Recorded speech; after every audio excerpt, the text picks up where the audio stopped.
So, good morning mga kagala. Mayroon tayo isang kababayan na nagtatanong na kung ano raw ang agency natin pupunta rito sa New Zealand mga kagala. So, marami kayong pagpipilian na pwede nyong applyan papunta rito sa New Zealand.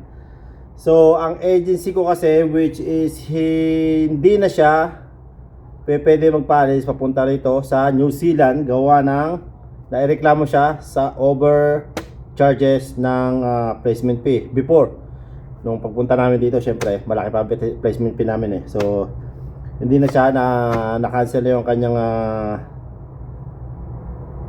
accreditation papunta rito sa New Zealand mga gala, which is hindi na siya pwede magpalis papunta dito sa New Zealand.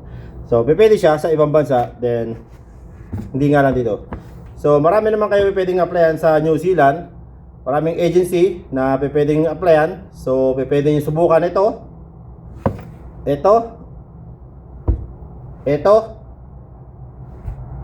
at ito,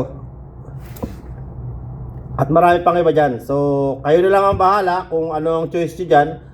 I-verify nyo, mas maganda, mas mainam, and then magsaliksik din kayo para wala kayong pag-alinlangan na peke ba o hindi ang agency na to.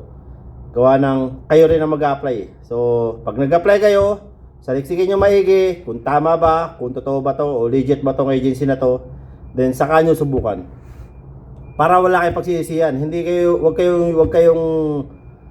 kayong maniniwala sa ibang tao na legit to. Hindi nyo naman kilala yung tao So pagka nag-apply kayo mismo dapat ang makakalam para kayo makakasagot sa mga katanungan nyo.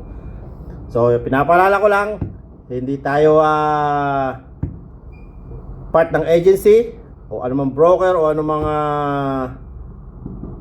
connection sa mga agency na to. Ang sa atin lang is kung may mga nagtatanong ng mga kababayan natin is tutulungan natin, mabibigyan natin sila ng konting idea kung paano mag-apply papunta dito sa New Zealand. So be careful sa mga pag-apply nyo. Gawa ng maraming fixer, maraming peking agency. So let's go.